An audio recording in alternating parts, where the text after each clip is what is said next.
Namandabs, namandabs, namandabs, namandabs, namandabs, namandabs, namandabs.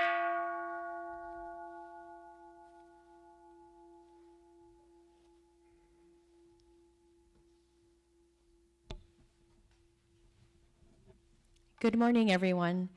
Welcome to this morning's service. My name is Chelsey Koga, and this is my daughter, Kiana, and we will be your chairs for today's service. Let's start off with silent meditation led by Certified Minister's Assistant, Arturo Rubio. Please put your hands together in Kansho.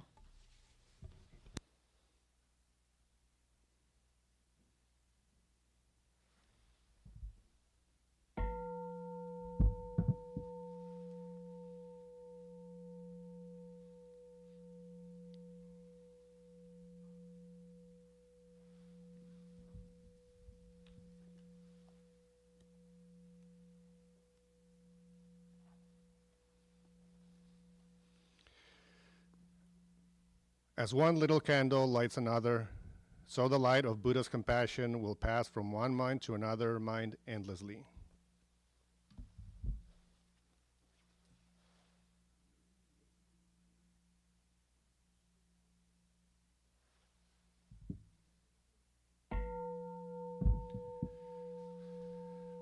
Namandabs, namandabs, namandabs, namandabs, namandabs.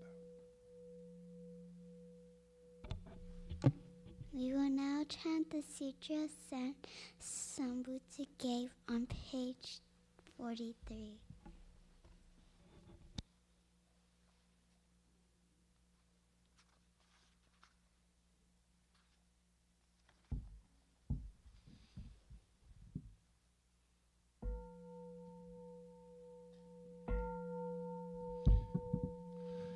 Kogen gi gi ijin mugokun yoze en myo muyo tosha nichigatsumani shuko enyo kaishitsu onpei Yunyaku jumoku nyorai yogen chose murin shogaku daion goru jipo kaimon shojin kanmai chie itoku muryo shusho keu jintai zenen shobutsu hokai gujinji no kugo gaitai mumyo yokunu seson yomu ni no shishi jintoku muryo kukun korai chi e jinmyo komyo iso shindo daisen gamya sabutu saisho ho kado shoji Ifu gedatsu fuse joi kainin shojin nyoze sanmai chie ijo gosei tokubutsu fugyo shigan isai kuku isadayan keshi ubutsu hyaku sennokuman muryo daisho shunyo goja kuyo isai shito shobutsu funyo gudo Kansho fugyaku hinyo goja shobutsu sekai bufu kage mushu setsu do komyo shisho henshi shokoku nyose shojin ijin anryo ryoga sabutsu koku dodai ichigo shu kimyo dojo chosetsu koku nyo naion nimuto so gato aimin dodatsu isai jiporai sho shinetsu shoujo ito gakoku keraku anon kobutsu shinmyo zega shinsho hotsuga no hi riki shosho yoku jipo seson chie muge yoryo shison chiga shingyo keryo shinshi shoku dokuchu ga gyo shojin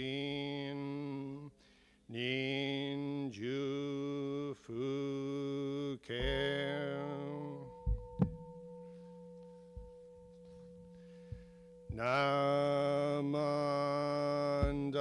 namandabu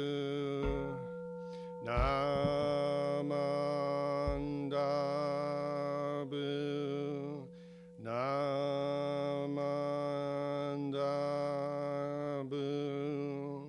namandabu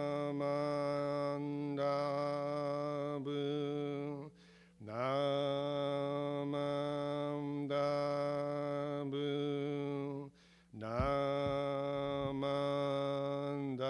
namandabu gani shiku doku byodo sei sai dohon bodai shin ojo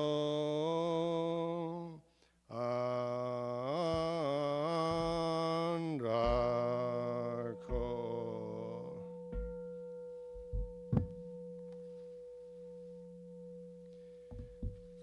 Gasho, Namo Amida Butsu, Namo Amida Butsu, Namandavs, Namandavs, Namandavs. Please join us in reciting the three treasures. It's found on page 91 in your service book. Hard is it to be born into human life, now we are living it. Difficult it is to hear the teachings of the Blessed One, now we hear it. If we do not deliver ourselves in present life, no hope is there that we shall be freed from suffering and sorrow in the ocean of birth and death. Let us reverently take refuge in the three treasures of truth. I take refuge in Buddha.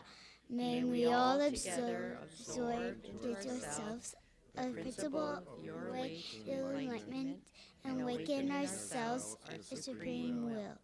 I take refuge in Dharma. May we all together be submerged in the depth of doctrine and gain wisdom as deep as the ocean. I take refuge in Sangha. May we all together become units to true accord in your life of harmony, in a spirit of universal brotherhood, free from the bondage of selfishness. Even through the ages of myriads of kalpas, hard is it to hear such an excellent, profound, and wonderful doctrine. Now we are able to hear it and receive it. Let us thoroughly understand the true meaning of Gatha's teachings. Namo Idapsu. Namo Amida Butsu. Namo Idapsu. Namo Amida Namo Butsu. Idapsu. Mrs. Nancy will now share a Dharma message.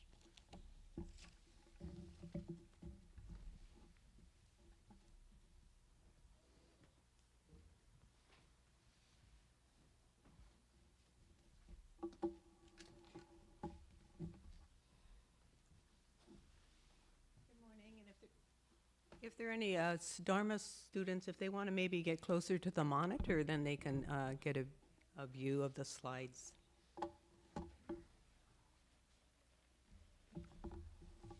Kiana and Flynn, want to get up there? Maybe you can see a little bit better.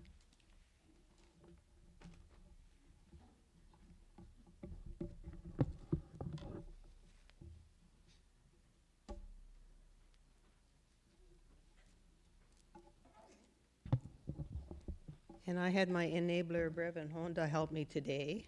So, Brevin and Mr. Arturo, so it won't be possible without them. So let's see how it goes.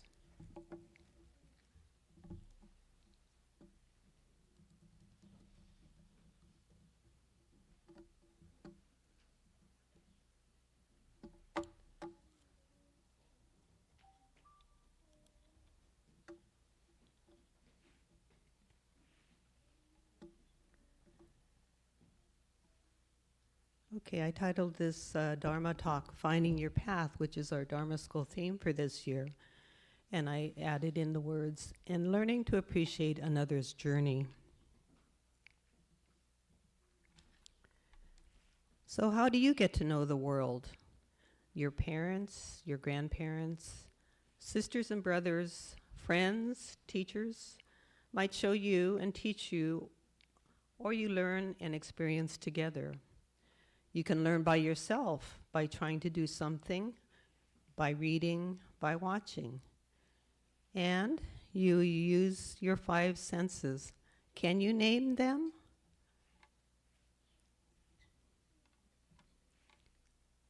What do you think the 5 senses? Kiana? Hearing is one. Elise? Oh, no. Avery, what's one of them? Sight, that's very good. Who else? Who's there in the back? Hayden? Smelling, yes. What's another one? Flynn? Taste. And what's another one? Tyler? Touch, right. Those are our 5 senses. So touch, you feel with your hands and your feet, or maybe something rubs against you. Smell is using your nose. You can taste something and determine if it's sweet, sour, spicy, maybe bitter, or doesn't taste good at all. By sight, you recognize light and dark, and beauty or ugliness. And sound, you listen and you hear. So I try to wake up early every morning to be able to see the morning sky. And this is from my backyard. So it helps me take a moment and appreciate the day. I put out seeds and nuts and water for the wild birds. I throw chicken scratch and food scraps to the chickens. Then I take our dog Suki on a long walk around our neighborhood. And that's our dog Suki, and she's visiting. We're checking on our neighbor who just had his pacemaker replaced. One morning when I was out walking Suki, all of a sudden, splat! I almost got hit by bird poop. I looked up to the utility line and there was a crow. Do you know what it said to me? It said, "Caw, caw, caw." But I heard, "Ha, ha, ha." Do you think I was listening carefully? So that made me think about a book I read a long time ago, and I thought I would share it with you. And the book is titled Crow Boy by Taro Yashima. Has anybody read this book? Okay, I'm glad to be able to share it with you. On the first day of our village school in Japan, there was a boy missing. He was found hidden away in the dark spaces underneath the schoolhouse floor. None of us knew him. He was nicknamed Chibi because he was very small. Chibi means tiny boy. The strange boy was afraid of our teacher and could not learn a thing. He was afraid of the children and could not make friends with them at all. He was left alone in the study time. He was left alone in the playtime. He was always at the end of the line, always at the foot of the class, a forlorn little tag-along. Soon Chibi began to make his eyes cross-eyed, so that he was able not to see whatever he did not want to see. So sometimes it was the teacher, sometimes it was kids teasing him or making ugly faces at him. Sometimes it was just the chalkboard. And Chibi found many ways, one after another, to kill time and amuse himself. He looked at the ceiling at the desk, and he could look at them for a long time. A path of cloth on a boy's shoulder was something to study. Of course, the window showed him many things all year round. Even when it was raining, the window had surprising things to show him. On the playground, if he closed his eyes and listened, Chibi could hear many different sounds, near and far.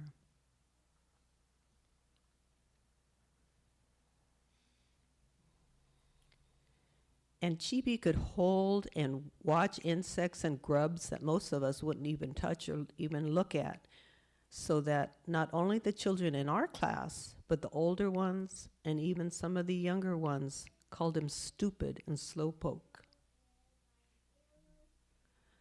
But slowpoke or not, day after day, Chibi came trudging to school. He always carried the same lunch, a rice ball wrapped in a radish leaf.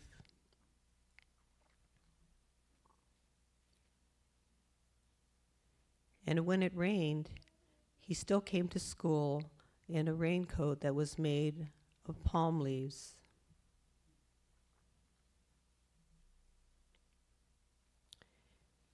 And so, day by day, the years went by, and we were in the 6th grade, the last grade of the school.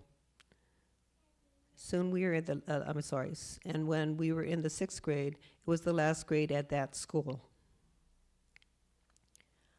Our new teacher was Mr. Isobe. He was a friendly man with a kind smile. Mr. Isobe often took his class to the hilltop behind the school. He was pleased to learn that Chibi knew all the places where the wild grapes and wild potatoes grew. He was amazed to find how much Chibi knew about all the flowers in our class garden. He liked Chibi's black and white drawings and tacked them up on the wall to be admired. And he liked Chibi's own handwriting, which no one but Chibi could read, and he tacked that up on the wall. And he often spent time talking with Chibi when no one else was around. But when Chibi appeared on the stage of the talent show of that year, no one could believe their eyes. Who is that? What can that stupid kid do up there? Until Mr. Isobe announced that Chibi was going to imitate the voices of crows. Voices? Voices of crows? Voices of crows? Voices of crows. First, he imitated the voice of newly hatched crows, and then he made the mother's crow's voice. Then he imitated the father's crow's voice. He showed how crows cry early in the morning and when the village people have had some unhappy accident. He showed how crows call when they are happy and gay. Everybody's mind was taken to the far mountainside from which Chibi probably came to school. At the end, to imitate a crow on an old tree, Chibi made a very special sound deep down in his throat. Kawat! Kawat! Now everyone could imagine exactly the far and lonely place Chibi lived with his family. Then Mr. Isobe explained how Chibi had learned those calls, leaving his home early for school at dawn and arriving home at sunset every day for 6 long years. Every one of us cried, thinking how much we had been wrong to Chibi all those years. Even grown-ups wiped their eyes, saying, "Yes, yes, he is wonderful."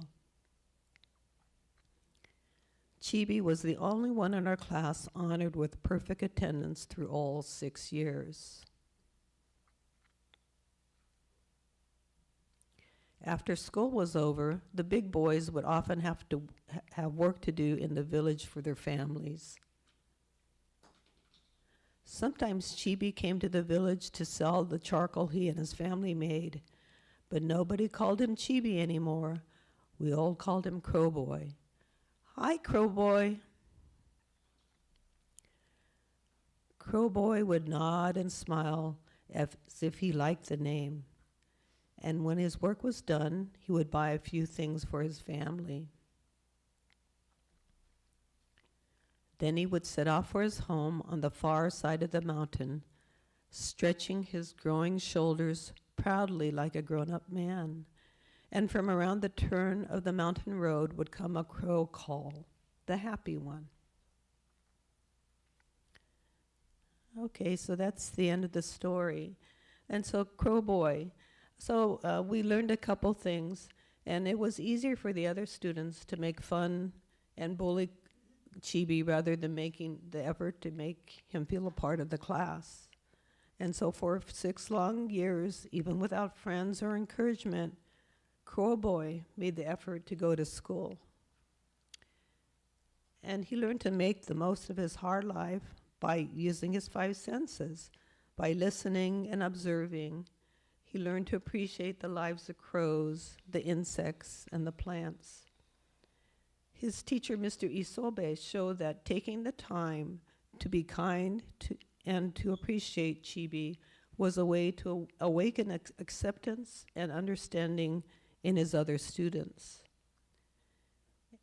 Learning from others, learning from and about others, using our minds and senses helps us be better human beings.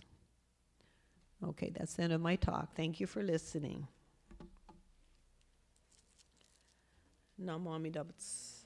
Namo Amida Butsu. Namo Amida Butsu. Thank you.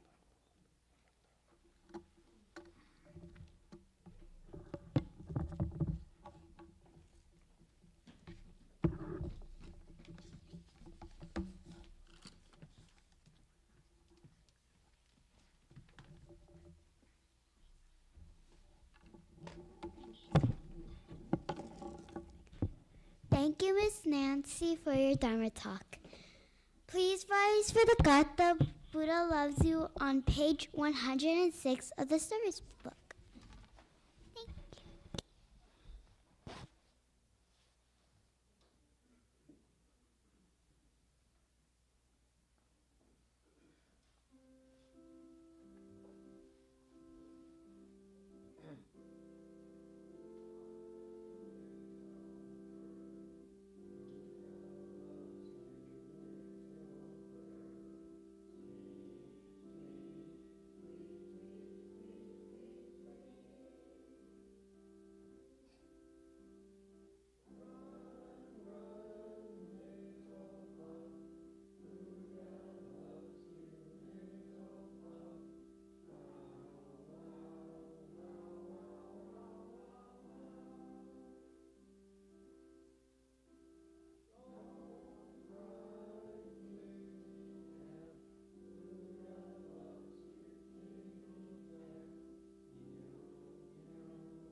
At this time, does anyone have any announcements?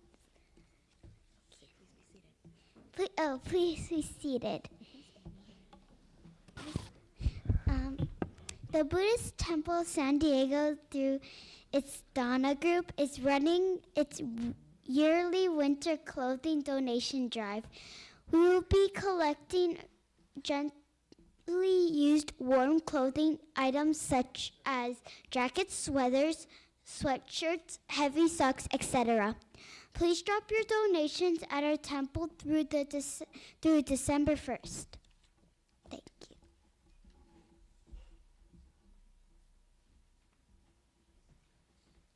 Good morning, everyone. I just wanted to announce that on December 1st from 11:30 to 1:30, we will be having a burrito fundraiser lunch, and it's going to be burritos served with rice, beans, and more. It's going to be dine-in or takeout, so please come if you can. Thank you.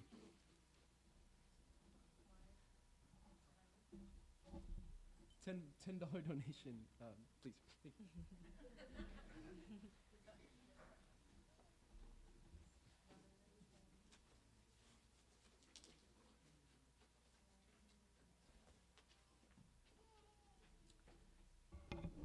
Hi, good morning, everyone. Nice to see you here this morning. Next month, our temple will be having its annual Mochitsuki, which will be the rice making for the new year. So if you haven't participated before, but I know most of you have, it'll be all day on Sunday, December 8th. And there'll be a lot of jobs to do. It'll be, there'll be for the adults, the Dharma school kids, working stations and all that. But this is, if you have a chance, this is the storyboard that kind of describes the process for Mochitsuki.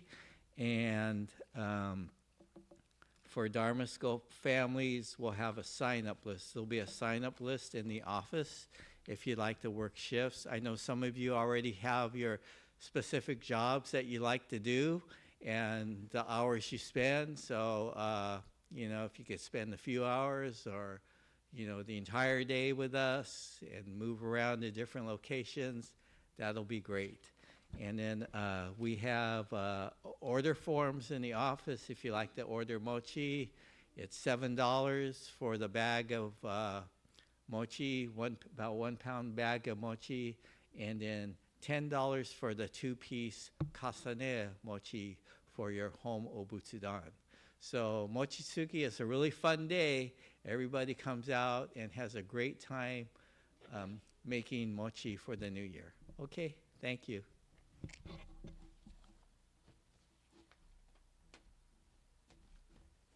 Good morning. Our regular Brita lady's not here. She's busy at the Asian Film Festival. So this is a quick reminder about the brittle sale. Their order forms down in the office, and we actually got the brittle last week, so we're going to have it packed up this week, and it'll be ready for pickup actually after Eitaikyo service. Anyway, so please buy some. Thanks.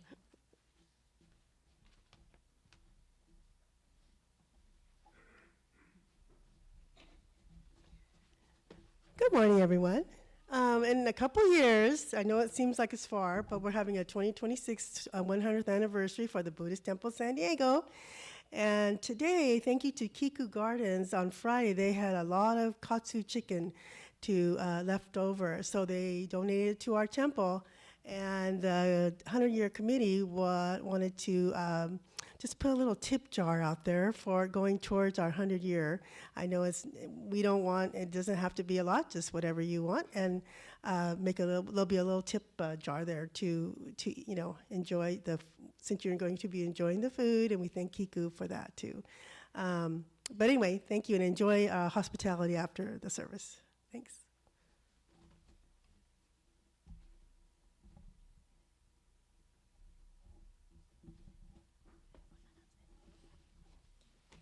On behalf of the Taiko group, we'd like to invite everyone to a concert. It's a special opportunity on November 23rd at 5 p.m. at the World Beat Center in Balboa Park. They're calling it the Taiko Palooza. We have most of the local groups performing, and we'll be joined by Shokenji, San Diego Taiko, Naruan Taiko. Tickets, and a lot of the other groups.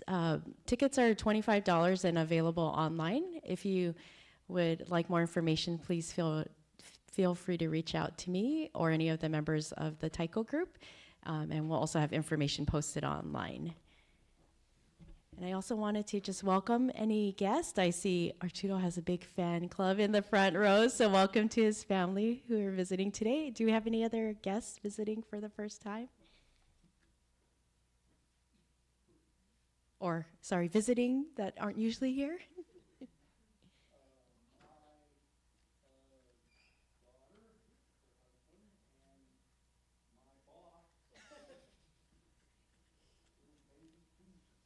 Welcome. Thank you for joining us today. Welcome. All right. At this time, can we have the Dharma School students come up to Oshoko, and you'll be dismissed for class.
We will start the adult portion of the service with the Vandana and Sarana, which can be found on page 96, led by Arturo Sensei.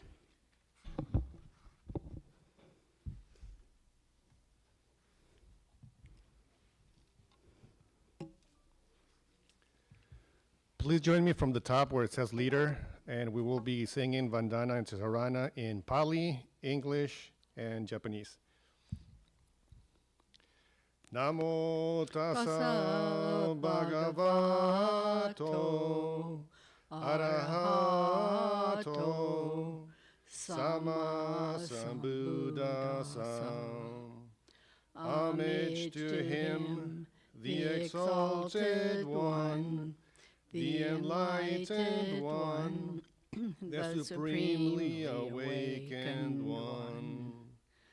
Buddham saranam gacchami,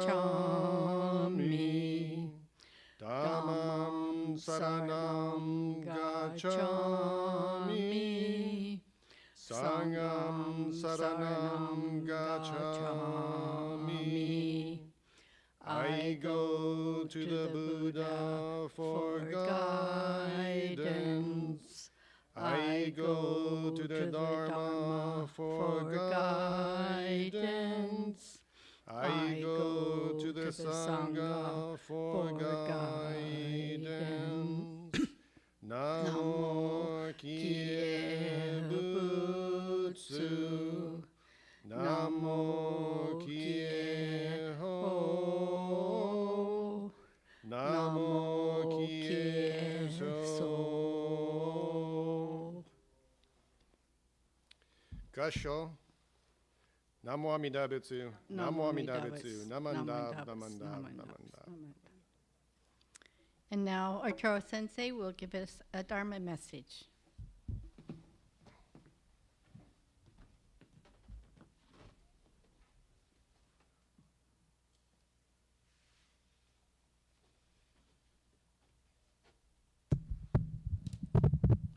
Good morning, everyone. Thank you for joining us on this beautiful Sunday morning.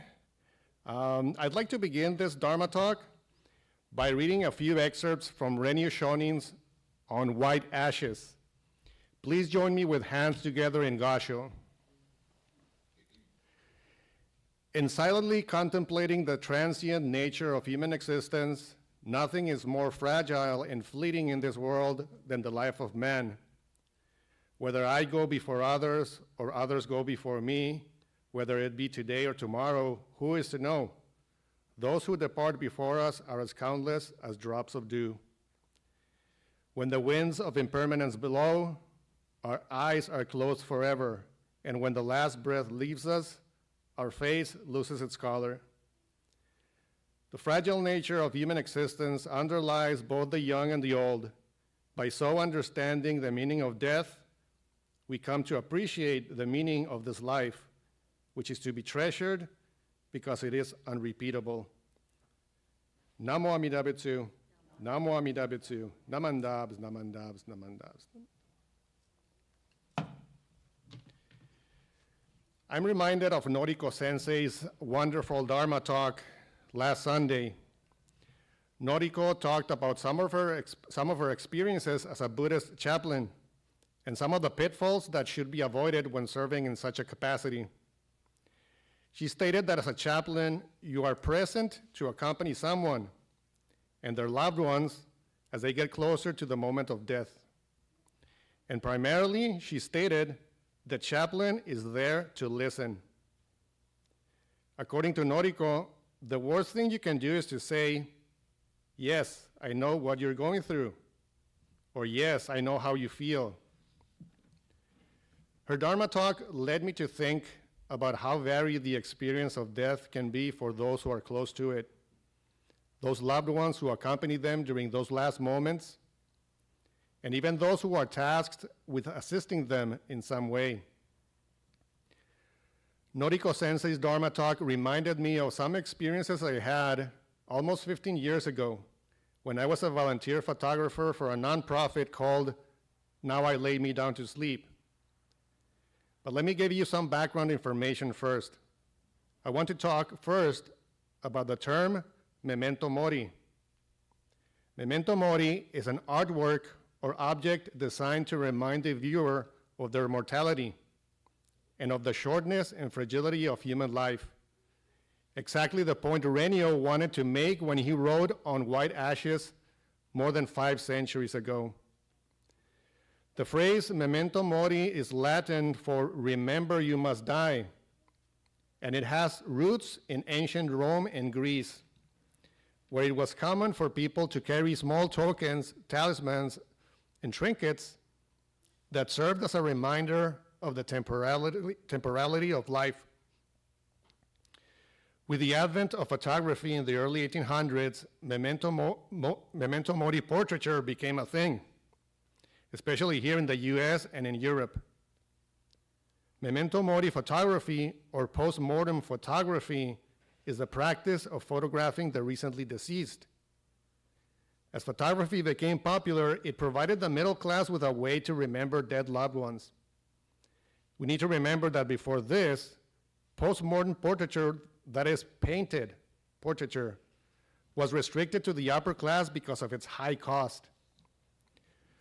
Portrait photography was not quite as expensive, but in the early 1800s, it was still costly enough that for many people, having a portrait session was something that they could afford only once in a lifetime. For this type of photo session, a whole family would dress up and pose for a picture taken of them standing or sitting close to their recently deceased baby, for example. The baby would also be dressed up and posed to make it look like it was merely sleeping. Nowadays, this may seem somewhat weird for some people, but back then, it was the only option parents had to capture for posterity the likeness of a child that had passed away. Approaching the 20th century, cameras became more accessible, and more people began to be able to take photographs for themselves. So studios doing this type of photography eventually disappeared. In 2005, the nonprofit I mentioned, Now I Lay Me Down to Sleep, was co-founded in Colorado by a portrait photographer and a couple who lost a young child due to a severe medical condition. This organization offers parents free, private, professionally taken photographs of stillborn babies and babies who die early in life. In 2009, I joined this organization as a volunteer photographer. The team of photographers would get emails or text messages from the organization's service coordinator, providing us detailed information as families requested our services. Sometimes we would have to go to a home, sometimes to a hospital. In some cases, we could schedule a photo session a few days in advance. Sometimes services were urgently needed, so we got a few hours notice. Whichever photographer was available would say so, grab their equipment, and head out to the location where the photo session would take place. Most of the assignments I got were home photo sessions with families that had months-old children with very adverse medical conditions, with a life expectancy of only a few more months. When I arrived at the family's home, I would start setting up my equipment, artificial lighting, light bouncers, etc., and I would chit-chat with them. They were always very nice, but the elephant in the room was that I knew that their child didn't have long to live. So I would obviously avoid asking things like, "How's your baby doing?" It was definitely a topic to avoid. But the families were great. You could tell that they were very grateful for the service I was there to perform. The mom and dad, brothers and sisters would proudly sit in the living room, holding the baby lovingly as I took pictures. If you forgot about the child's medical condition for a while, it was just a typical photo session. The subject smiling, trying out different poses, sitting arrangements, etc. It was the family living in the present moment, enjoying every minute of whatever time they had with the child. After the pictures were processed and uploaded, the organization would send the family a CD at no cost with a selection of images to view on their PC or print out. I hope those images continue to provide some level of comfort and loving remembrance of those families lost, of those the families lost at such an early age. During the time that I served as a volunteer photographer, there was only one occasion when I had to go to a hospital. A 10-week-old baby girl was going to be taken off life support, and the family requested our services. When I got to Rady's Children's Hospital, a nurse took me to the NICU room where the extended family had gathered. Mom was sitting on a chair holding the little girl. As expected, there were tubes everywhere. Mom would kiss the baby softly, her husband standing behind, hands on her shoulders. I started taking pictures immediately. I wanted to remember that day in more detail, so I went through several backup hard drives until I found the images I took at the hospital more than 15 years ago. There are images of grandmother holding the little baby in her arms. Grandmother looks at the camera, trying to smile a little, but there's pain in her eyes. Another image shows a young man reading from a Bible as everyone in the room prays. One of the monitoring devices in the room has a large card stuck to it with a purple heart with the baby's name on it. Her name was Olivia. I also see a rectangular piece of paper with her name in big letters and her hand and foot printed on it. Later pictures show a doctor and two nurses removing all the tubes connected to Olivia. Afterwards, there's a picture of Mom holding Olivia, Her face finally free from all the tubes and tape that were there for 10 weeks. The screen on the ventilator next to next to them says, "Stand by, not ventilating," with an exclamation point. Looking at the pictures I took within the span of 5 minutes after that moment, I see a progression. Rosy cheeks turn to a dull gray. Little Olivia has died. How can I possibly imagine what those parents were feeling that day? My job as a photographer made it, quote unquote, easier in the sense that not much interaction was expected of me. I was there to be the fly on the wall and document the last few moments of their daughter's existence on this earth. But just looking at all those pictures yesterday, which I had not seen in 14 years, and writing about being at that hospital that day was exhausting. I was only there for about 30 minutes, and in that time, took a little more than 100 pictures. But seeing the baby once again, her parents, grandparents, and other relatives gather around her, those expressions of love and sadness, the tears, the transition from life to death, it was exhausting. How does one grieve the loss of a child? Since Olivia's parents requested our photography services back then, I like to think that to this day they look at my images every so often and recognize that they represent pain, but that they also represent an affirmation of life, that their daughter was here, and that she touched their lives deeply, even if she was physically here for only 10 weeks. It is through situations like this that we come to experience what Renio so eloquently described. By so understanding the meaning of death, we come to appreciate the meaning of this life, which is to be treasured because it is unrepeatable. Please join me with palms together in Gassho. Namo Amida Butsu, Namo Amida Butsu, Namandabs, Namandabs, Namandabs.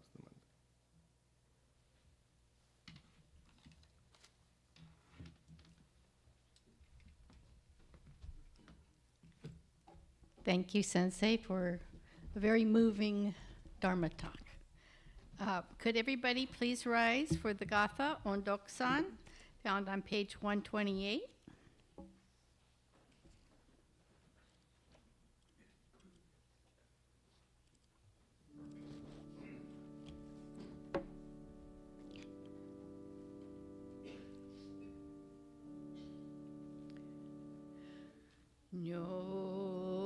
Nyorai dai no ondoku wa miyoko ni shite mo ozu beshi shishu Chishiki no ondoku mo ne o kudakite mo shasu beshi. Please be seated. We will have a final meditation.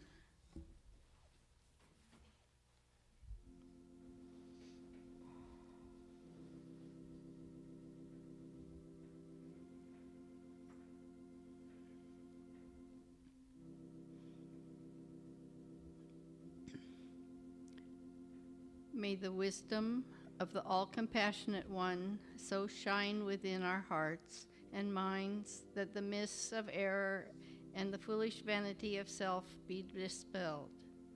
So shall we understand the changing nature of existence and reach spiritual peace.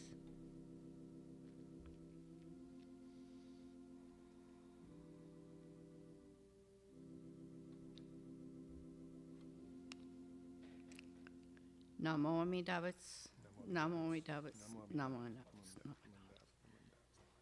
You're welcome to offer incense and then go down to hospitality, which is the room right below. And that concludes our service. Thank you.